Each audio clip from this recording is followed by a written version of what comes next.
성경 말씀을 봉독하겠습니다. 요한복음 4장 19절부터 22절까지의 말씀을 다 같이 합독하도록 하겠습니다. 여자가 가로되 주여 내가 보니 선지자로소이다. 우리 조상들은 이 산에서 예배하였는데 당신들의 말은 예배할 곳이 예루살렘에 있다 하더이다. 예수께서 가라사대 여자여 내 말을 믿으라. 이 산에서도 말고 예루살렘에서도 말고 너희가 아버지께 예배할 때가 이르리라.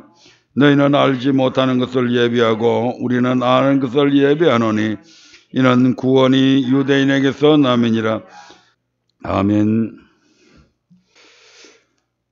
오늘 읽은 본문의 말씀을 통해서 예배란 무엇인가 라는 제목으로 계속 말씀을 전하고 있는데, 오늘은 그 5번째 주제인 예배는 어떻게 드려야 하는가 중에서 4번째 시간으로 신약시대에는 삼가물질을 어떻게 드려야 하는가에 포커스를 맞추어 말씀을 드리려 합니다.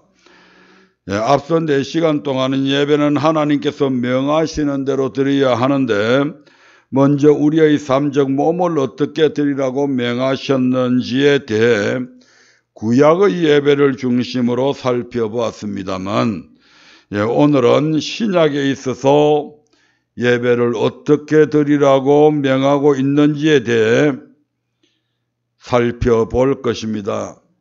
안다고 자만하지 마시고 과연 하나님의 명령대로 순종하여 드리고 있는지에 대해 각자 자신의 소위를 살펴보시고 잘한 것 있으면 감사하시고 찔리는 것 있으면 회개하여 우리 모두 하나님의 은혜로 명하시는 대로 하나님을 예배하면서 부족함이 없기를 주의 이름으로 축원드립니다.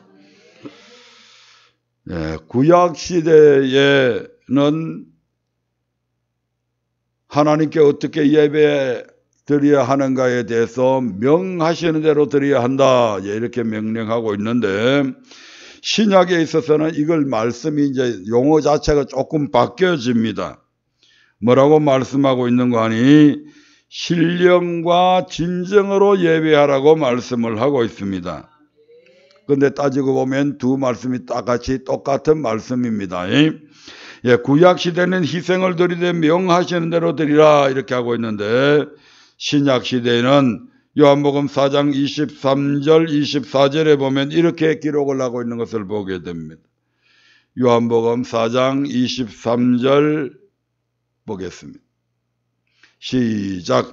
아버지께 참으로 예배하는 자들은 신령과 진정으로 예배할 때가 오나니 곧 이때라. 아멘. 예수님은 이때 곧 신약 시대를 가리켜서 신령과 진정으로 예배할 때라고 말씀하시며, 하나님은 신령과 진정으로 예배하는 자들을 찾아다니신다. 아무 교회나 가서 아무나 예배하는 것을 받으시는 것이 아니라 그 수많은 사람들 중에서 신령과 진정으로 예배하는 자들을 찾아가신다고 말씀합니다. 이 말씀에서 진정은 헬라어로 알레데이아입니다. 진리를 얘기하죠. 진리는 곧 하나님의 말씀을 뜻하잖아요. 그래서 진정은 바로 하나님의 말씀을 뜻하는데, 하나님의 말씀은 우리에게 명령으로 나타나죠. 따라서 진정으로 예배하라는 말씀은 하나님께서 명하시는 대로 희생을 드리라는 말씀과 동일한 말씀입니다, 이 말입니다. 또한 예수님은 진정으로 예배하라고만 말씀하지 아니하시고 신령과 진정으로 예배하라고 하셨습니다. 그 이유가 무엇일까요? 신령은 퍼뉴마, 헬라어로 퍼뉴마인데 영어로는 스피릿입니다. 더 스피릿. 하나님의 영과 성령을 의미합니다. 따라서 신령과 진정으로 예배하는 말씀은 성령의 능력으로 하나님의 말씀대로 예배하라는 뜻입니다. 성령의 능력을 힘입어 하나님의 뜻 말씀대로 예배해라.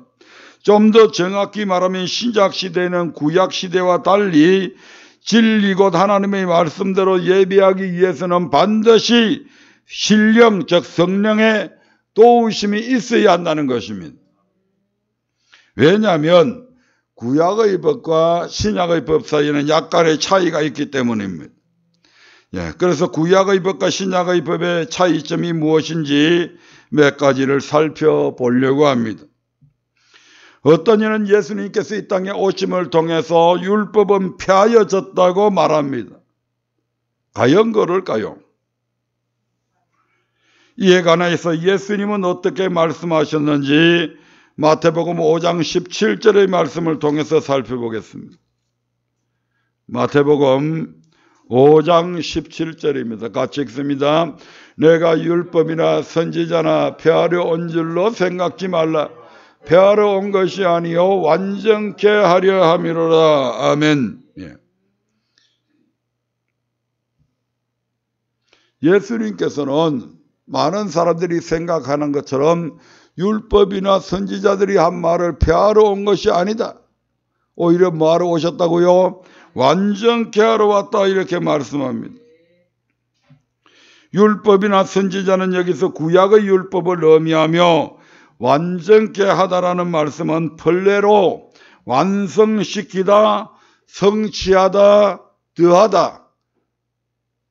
플러스라고 하는 말이 더하다고 하는 말인데 이 플러스라고 하는 말이 본래로에서 유래합니다. 즉 예수님께서 이 땅에 오신 것은 구약의 율법을 폐하시기 위해서 오신 것이 아니라 어떤 부분들은 완성시키고 어떤 부분들은 더하게 하기 위함이라는 것입니다. 그리고 이어서 예수님이 이 땅에 오셔서 완전케 하신 율법들에 대해서 이제 하나하나 설명을 하시는데 첫 번째로 삶의 계명에 보면 끝의 법에다가 마음의 법을 더하신 것을 볼 수가 있습니다. 마태복음 5장 21절을 봅니다. 마태복음 5장 21절입니다. 시작. 옛사람에게 말한 바 살인치 말라. 누구든지 하였다는 것을 너희가 들었으나. 아멘. 여기에서 옛사람에게 말한 바라고 하는 것은 구약시대의 사람들에게 말한 바 이런 뜻입니다. 아멘. 구약시대의 사람들에게는 살인치 말라. 누구든지 살인하면 심판을 받게 되리라 하였다는 것을 너희가 모세를 통해서 또 선지자들을 통해서 듣지 않았느냐 이 말입니다. 하지만 22절에서 뭐라고 말씀합니까? 시작. 나는 너희에게 이르노니 형제에게 노하는 자마다 심판을 받게 되고 형제를 대하여 라가라 하는 자는 공회에 잡히게 되고 미련한 놈이라 하는 자는 지옥불에 들어가게 되리라. 구약시대는 직접 사람을 죽여야만 살인에 해당됩니다. 그런데 예수님께서 뭐라고 말씀하십니까? 나는 너희에게 이르노니 형제에게 노하는 자도 심판을 받게 되고 형제에게 락하러 가는 그런 욕을 하는 자도 공회에 잡히게 되고 미련한 놈이라고 하는 모욕적인 은사를 하는 자도 지옥불에 들어가게 된다. 아멘. 이런 모든 것들이 다 살인에 해당된다 이 말입니다. 그리고 이 말씀의 참 의미는 23절 24절에서 이렇게 말씀하고 있습니다. 23절 24절입니다. 시작. 그러므로 예물을 제단에 드리다가 거기서 내 형제에게 원망 들을 만한 일이 있는 줄 생각나거든 예물을 제단 앞에 두고 먼저 가서 형제와 화목하고 그 후에 와서 이 예물을 드리라. 아멘. 내가 형제에게 이런 욕을 했구나. 또는 미워함으로 마음을 상하게 했구나. 모욕적인 그런 말을 통해서 그 친구가 마음을 상했게 했구나. 그 당시에는 막 화가 나서 그렇게 했는데 가만히 하나님 앞에 와서 예배드리면서 예물을 드리려고 생각하니까 그게 생각이 나는 겁니다. 그때서요. 그러면 어떡하라고요? 예물 드리는 것보다 더 우선적으로 해야 될 것이 지금 뭐라고요? 그 친구에게 가가지고 잘못했다고 미안했다고, 아까는 내가, 어제는 내가, 그제는 내가, 분이 나서 그 갑작스럽게 내 마음을 주체하지 못해서 당신에게 이런 폭언을 했는데, 이런 말을 했는데, 이런 욕을 했는데 정말 미안해요. 죄송해요. 용서해 주세요. 이렇게 해서 말하고요, 화목해라 이 말입니다. 만약에 그와 화목하지 아니하면 그 살인자와 같은 심판을 그대로 받게 된다는 것입니다. 하지만 그에게 용서를 진심으로 구하고, 그렇게 되면, 그리고 나서 하나님 앞에 예물을 드리면 그 예물도 받아준다는 것은 하나님께서 용서해 주셨다는 것을 의미하잖아요. 또한 요한일서 3장 15절에서는 형제를 미워하는 자마다 살인하는 자니 살인하는 자마다 영생이 그 속에 거하지 않는다고 말씀합니다. 살인하지 말라 제5계명에서 제6계명에서 살인하지 말라고 그러는데 왜 살인하지 말아야 되는가? 살인하는 자들은 반드시 지옥 간다 이 말입니다. 이와 같이 살인하지 말라는 구약의 계명은 예수님께서 이 땅에 오심을 통해서 폐하여진 것이 아니라 오히려 더 강화됐잖아요. 더하여졌잖아요. 플러스 됐잖아요.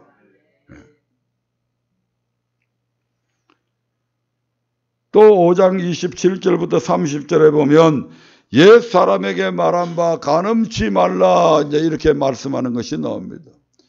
옛 사람은 뭐 어떤 사람들을 얘기한다고요?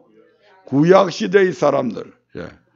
그들에게는 간음치 말라 이렇게 말씀을 했는데 신약시대에 우리 주님께서는 어떻게 말씀하고 있는지 같이 읽어보겠습니다. 시작.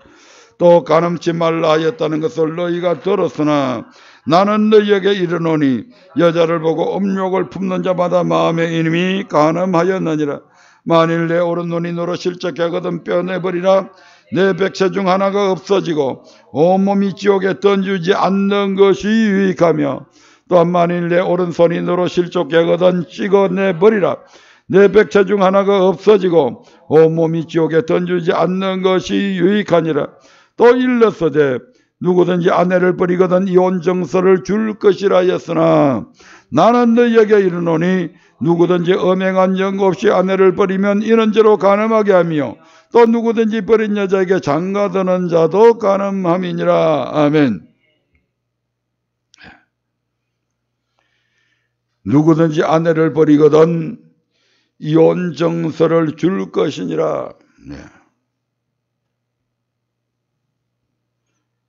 하나님께서 모세로 말미암아 명하신 율법에서는 아내를 버리거든 이혼 정서를 주라고 했습니다. 신명기 24장 1절을 한번 볼까요? 신명기 24장 1절입니다.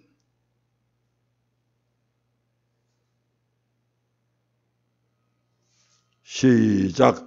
사람이 아내를 취하여 데려온 후에 수치되는 일이 그에게 있음을 발견하고 그를 기뻐하지 아니하거든 이혼 정서를 써서 그 손에 쥐고 그를 자기 집에서 내어 보낼 것이요. 아멘.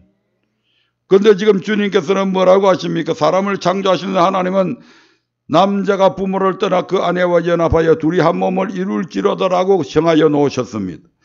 그리고 부부가 된 남녀에게 이제 둘이 아니야 한 몸이니 그러므로 하나님이 짝지어 주신 것을 사람이 나누지 못할지니라 그렇게 하셨습니다. 그러나 이제 출애굽 시대에 이르러서는 아내를 취하여 데려온 후에 수치되는 일이 그에게 있음을 발견하고 그를 기뻐하지 아니하거든 이혼 정서를 써주고 내어 보낼 것을 허락을 하셨습니다. 그런데 시간이 점점 지남에 따라 이 율법은 이혼 정서만 주면 얼마든지 이혼할 수 있도록 악용되어졌다 이 말입니다. 하나님께서 원래 허락하신 틀에서 완전히 벗어나 버린 것이죠. 그래서 이 여자가 마음에 들지 않거나 그렇게 하면 그냥 무조건 다른 잘못이 없음에도 불구하고 그 아내에게 이혼 증서만 써주면 이혼하도록 그렇게 허락이 되어졌습니다. 그렇게 악용되어졌다 이 말입니다. 그런데 우리가 예수님께서 하신 말씀을 보면 원래는 그런 뜻이 아니다. 주님 그렇게 말씀하시잖아요. 너희가 악하기 때문에 일시적으로 그것을 허용했다라고 말씀하고 있잖아요.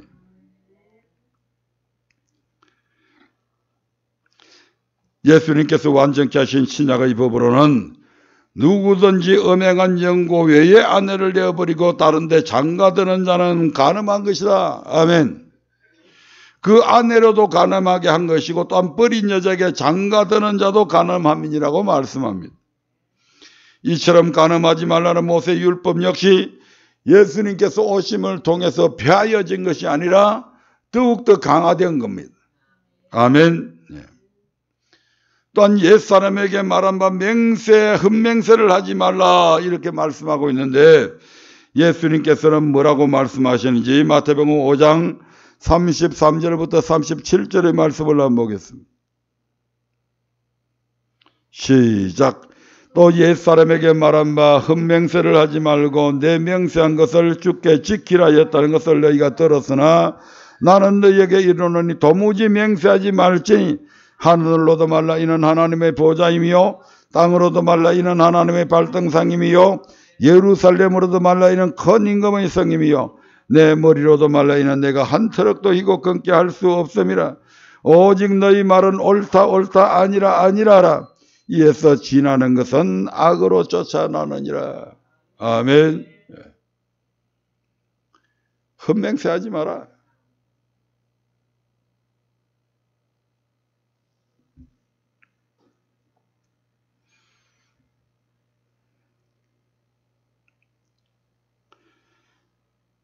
예수님께서는 하늘로도 땅으로도 예루살렘에도 우리의 머리로도 맹세하지 말고, 왜 하늘도 땅도 우리 것이 아닙니다.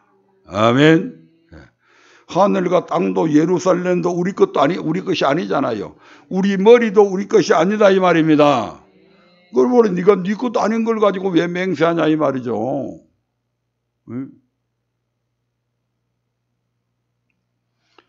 다만 우리는 어떤 일에 있어서 이건 옳다 그르다를 분명히 할 줄 알아야 됩니다. 아멘. 그래서 흠맹세하지 말라는 계명 역시 예수님께서 오심을 통해서 폐하여진 것이 아니라 오히려 더 강화된 겁니다. 아멘. 그 다음에 이제 우리가 잘 아는 마태복음 5장 38절에 보면 이런 말씀이 있죠. 5장 38절 시작. 또 눈은 눈으로 이는 이로 갚으라 했다는 것을 너희가 들었으나. 5장 38절 같이 읽어볼까요? 시작. 또 눈은 눈으로 이는 이로 갚으라 했다는 것을 너희가 들었으나. 이 말씀은 개인 상해에 대한 구약의 법입니다.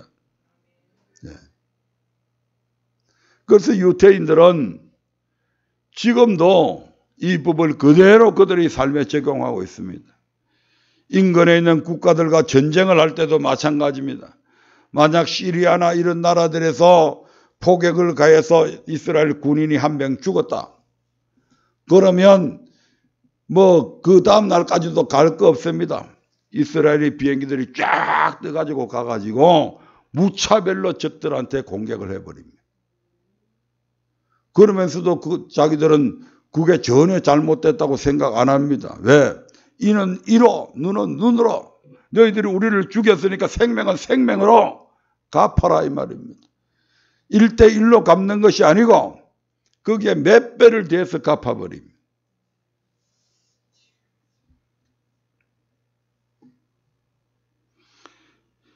몇 군데도 찾아보면 출애굽기 21장 23절부터 25절의 말씀을 한번 보겠습니다.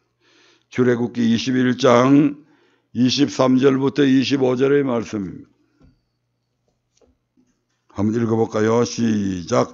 눈은 그러나 다른 해가 있으면 갚되 생명은 생명으로, 눈은 눈으로, 이는 이로, 손은 손으로, 발은 발로, 데운 것은 데움으로, 상하게 한 것은 상함으로, 때린 것은 때림으로 갚을지니라.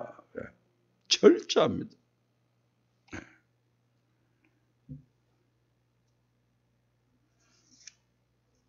그런데 예수님께서 완전케 하신 신약의 법은 어떻습니까? 마태복음 5장 39절부터 42절을 보겠습니다. 마태복음 5장 39절부터 42절입니다. 시작. 나는 너희에게 이르노니 악한 자를 대적지 말라. 누구든지 내 오른편 뺨을 치거든 왼편도 돌려대며 또 너를 송사하여 속옷을 가지고자 하는 자에게 끄덕까지도 가지게 하며 또 누구든지 너로 억지로 오리를 가게 하거든 그 사람과 심리를 동행하고 내게 구하는 자에게 주며 내게 꾸고자 하는 자에게 거절하지 말라. 아멘. 예, 완전히 바뀌어버리라니. 아멘. 예.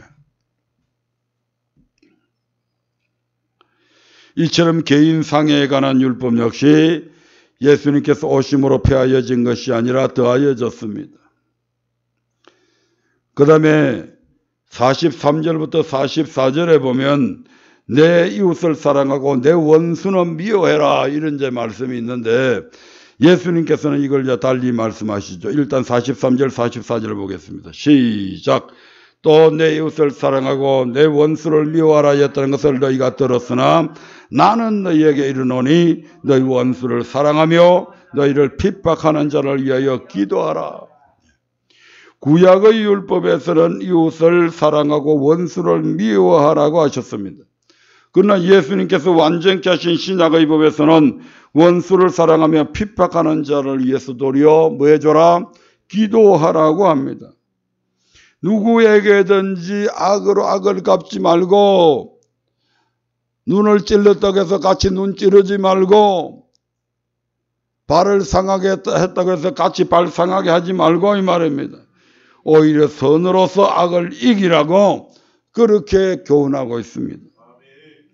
이처럼 원수에 대한 계명 역시 예수님께서 오심으로 폐하여진 것이 아니라 더하여졌습니다. 예, 지금까지의 내용으로 볼 때 예수님께서 이 땅에 오심으로 말미암아 구약의 율법은 폐하여졌습니까? 아니면 더하여졌습니까? 예. 어떤 계명은 끝의 법의 마음의 법이 더하여졌고 어떤 법은 그 준행 기준이 훨씬 더 강화되었잖아요. 신약 시대의 성도는 이와 같이 예수님께서 완전케 하신 법, 즉 더하신 법대로 삶을 살고 그 삶으로 하나님께 예배드려야 된다 이 말입니다. 이 말씀들을 포괄적으로 하신 말씀이 있습니다. 이 모든 말씀을 한꺼번에 이제 압축해서 포괄적으로 하신 말씀이 있는데 바로 로마서 12장 1절에서는 이렇게 말씀합니다. 로마서 12장 1절을 보겠습니다.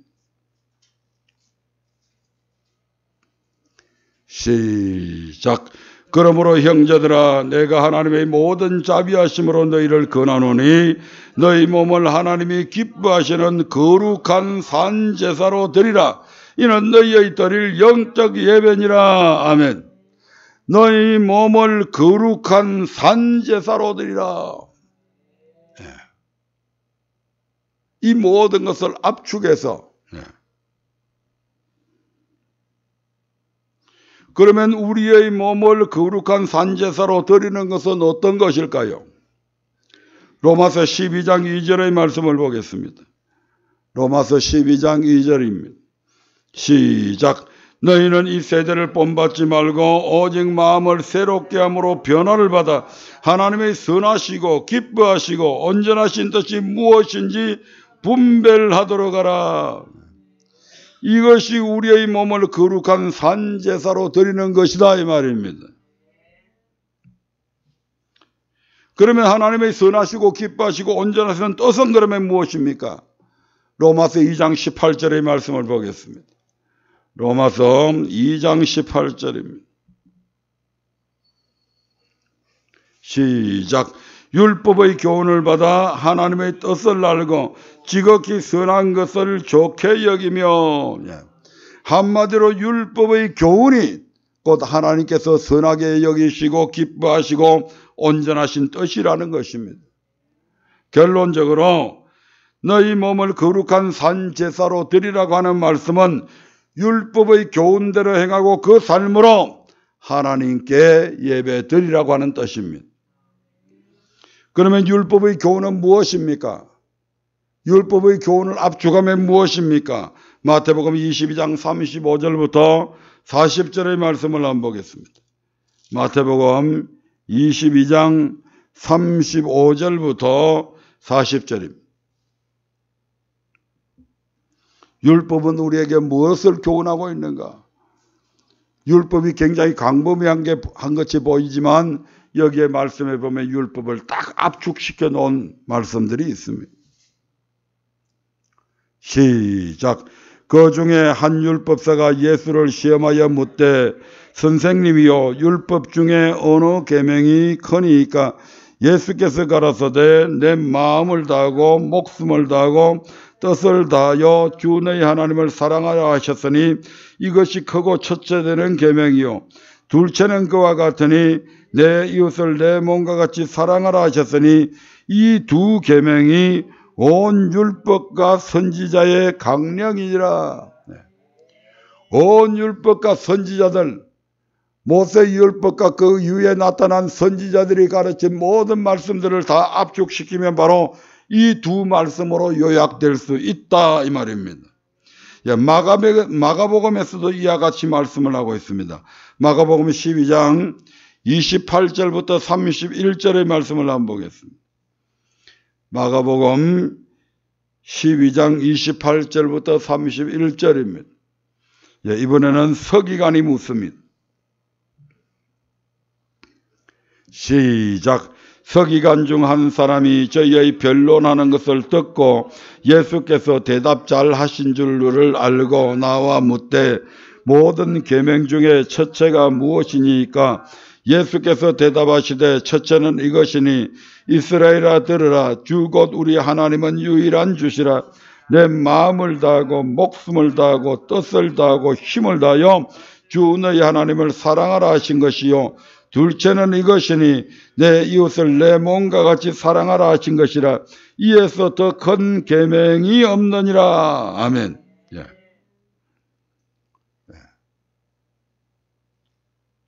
누가복음에서도 마찬가지입니다. 누가복음 10장 25절부터 28절의 말씀을 한번 보겠습니다. 누가복음 10장 25절부터 28절까지의 말씀. 시작.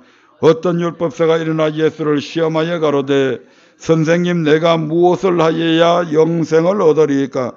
예수께서 이르시되 율법에 무엇이라 기록되었으며 내가 어떻게 읽느냐? 대답하여 가로되 내 마음을 다하며 목숨을 다하며 힘을 다하며 뜻을 다하여 주 너희 하나님을 사랑하고 또한 내 이웃을 내 몸과 같이 사랑하라 하였나이다. 예수께서 이르시되 내 대답이 옳도다. 이를 행하라. 그러면 살리라 하시니. 이처럼 이스라엘 백성들은 랍비들은 율법사들은 서기관들은 이미 이 구약의 율법에 대해서 계명에 대해서 흔히 율법의 교훈이 무엇인가를 명확하게 알고 있었다 이 말입니다.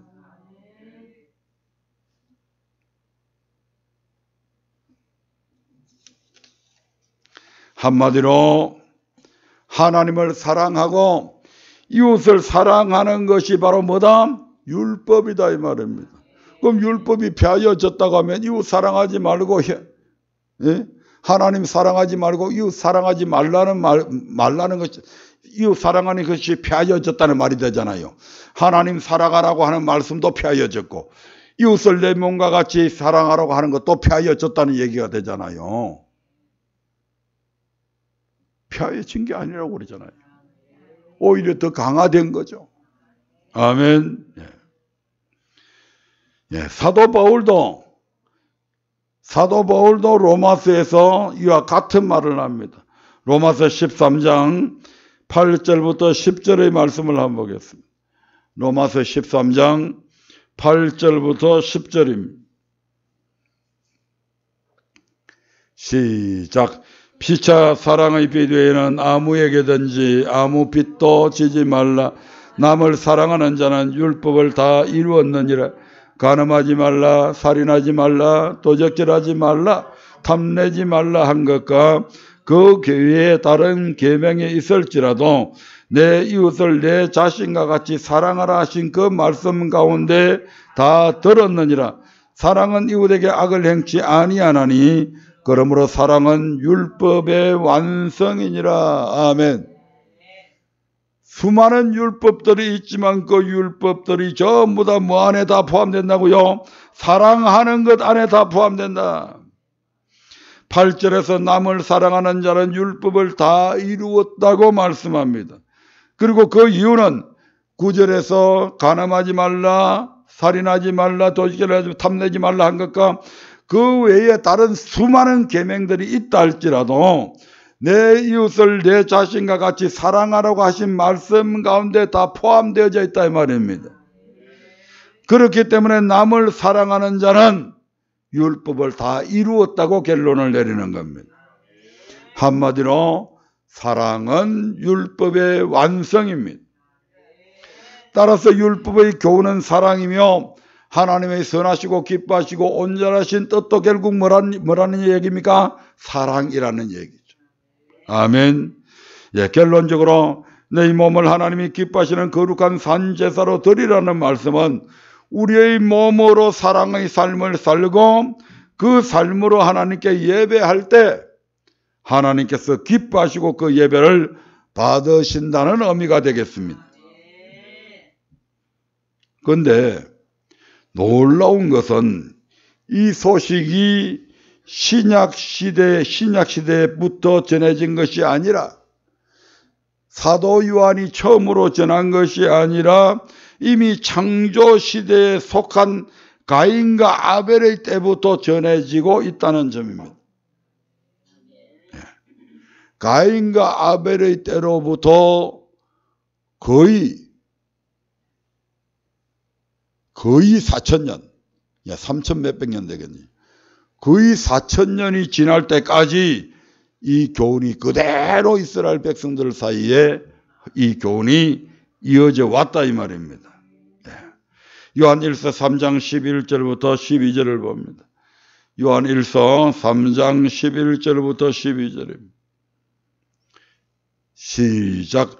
우리가 서로 사랑할지니 이는 너희가 처음부터 들은 소식이라. 가인같이 하지 말라. 우리가 서로 사랑해야 되는데 이는 언제부터? 처음부터 들은 소식이라고 합니다. 처음부터 우리가 서로 사랑해야 한다는 소식을 전해 들어왔다는 것입니다. 그러면 이 말씀부터 처음부터는 언제를 말할까요?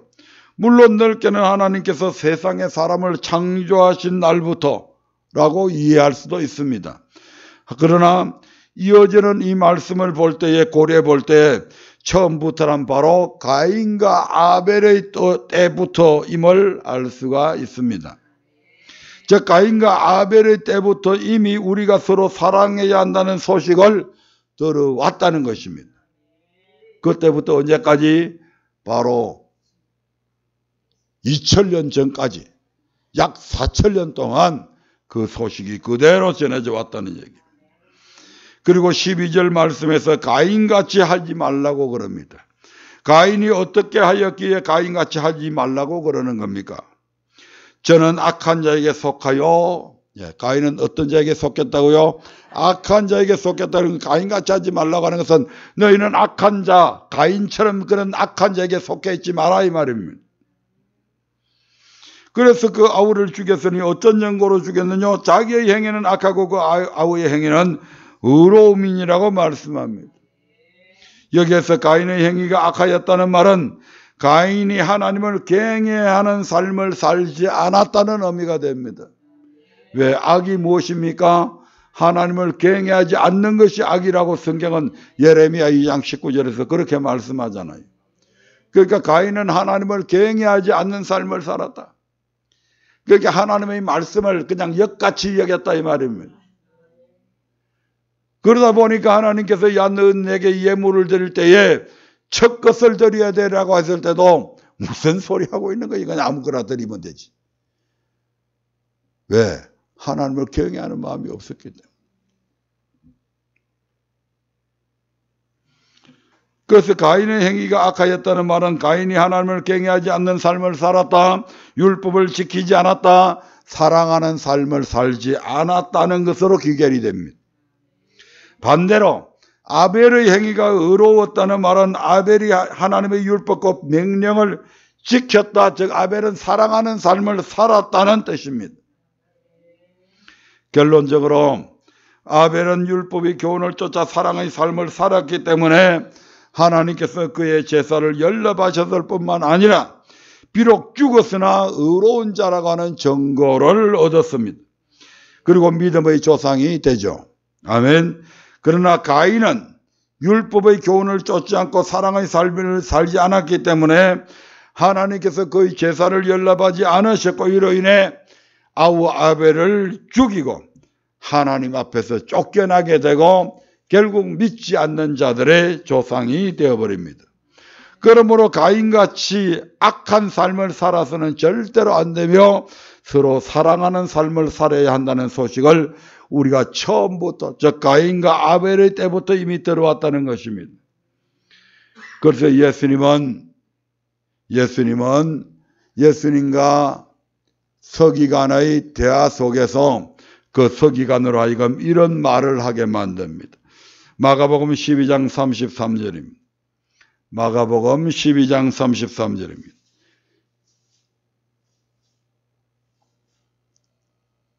시작.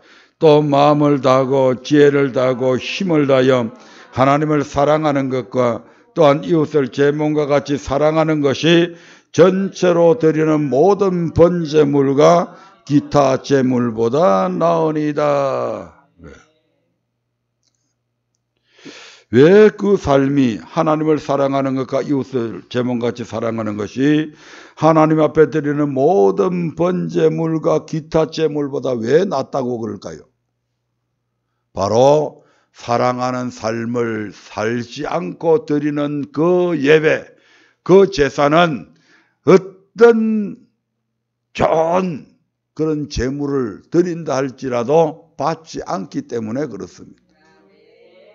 아멘. 그러니까 어떤 번제물보다, 어떤 기름진 그런 물질로 하나님 앞에 드리는 것보다 더 우선적으로 해야 되는 것이 바로 뭐라고요? 사랑하는 삶을 사는 것이다. 아멘. 예. 이것이 우선되어져야 된다 이 말이에요. 사무엘 선지자가 사울 왕에게 뭐라고 이야기합니까? 순종하는 것이 뭐보다 낫다고요? 제사보다 낫다. 왜? 순종 없는 제사는 하나님께서 연락받지 않기 때문에. 아멘. 단순히 무조건 그냥 예배만 드린다고 해서 좋은 것이 아니라 그 예배가 연락되어져야 되잖아요. 그 순종이 없는 예배, 즉 사랑 없는 예배는, 사랑하지 않는 삶을 가지고 드리는 그 예배는 우리 하나님께서 연락하지 않으시기 때문에 모든 번제물과 기타 제물보다 바로 하나님을 사랑하는 삶, 이웃을 내 몸처럼 사랑하는 삶을 가지고 하나님께 예배하는 것이 더 우선적이다 이 말입니다. 아멘. 예, 그러므로 우리는 항상 자신의 삶을 돌아봐 하나님을 사랑하며 이웃을 사랑하는 삶을 살고 있는지 우리 자신을 확정해보고 그 사랑의 삶으로 하나님께 예배해야 할 것입니다. 그래서 주일날 교회에 나왔을 때도 먼저 자기 자신의 일주일간의 삶을 돌아봐야 되겠죠. 나는 이 한 주간을 살아가면서 다른 사람에게 원망 들을 만한 일은 하지 않았는지, 사랑함으로 살아왔는지, 아내에게는, 남편에게는, 부모에게는, 자식에게는 어떻게 되어 왔는지, 직장에 나가서 우리 회사원들과의 사이에서는 어떻게 해왔는지, 한 주일 동안 살아가면서 우리가 만나는 수많은 사람들과의 관계 속에서 정말 그리스도인으로서 살아가는 그런 삶을 살아왔는지 100% 다 살아갈 수는 없었겠죠. 아멘. 그러면 그런 잘못들이 생각이 나면 우리가 주일날 와서 먼저 뭐 해야 된다고요? 하나님 앞에 그 삶을 먼저 알아야 되는 거죠. 분명히 주님께서 이렇게 명령하시고 내가 이렇게 사는 것이 합당하지만 내 연약함과 내 부족함과 내 실수와 내 약한 의지들 때문에 하나님의 말씀대로 살지 못하고 내 순간순간의 그런 혈기를 이기지 못하고 하나님 이렇게 또 범죄했네요. 죄송해요. 아멘. 그게 먼저 선행이 되어야 된다 이 말입니다. 그래서 우리가 살아갔던 삶은 하나님께 연락이 되어지고 우리가 하나님 앞에 잘못 살아온 그 삶은 하나님 앞에 고백함으로 용서함을 받아야 된다 이 말입니다. 이것이 바로 우리의 몸을 하나님께서 명하시는 대로 드리는 것이며 거룩한 산제사로 드리는 것입니다. 예. 시간이 다 됐기 때문에 오늘은 여기까지만 하겠습니다. 다음 시간에는 신약에 있어서의 물질의 계명은 어떻게 명하고 있는지 살펴봄으로써 이 5번째 주제의 말씀을 모두 끝내려고 합니다.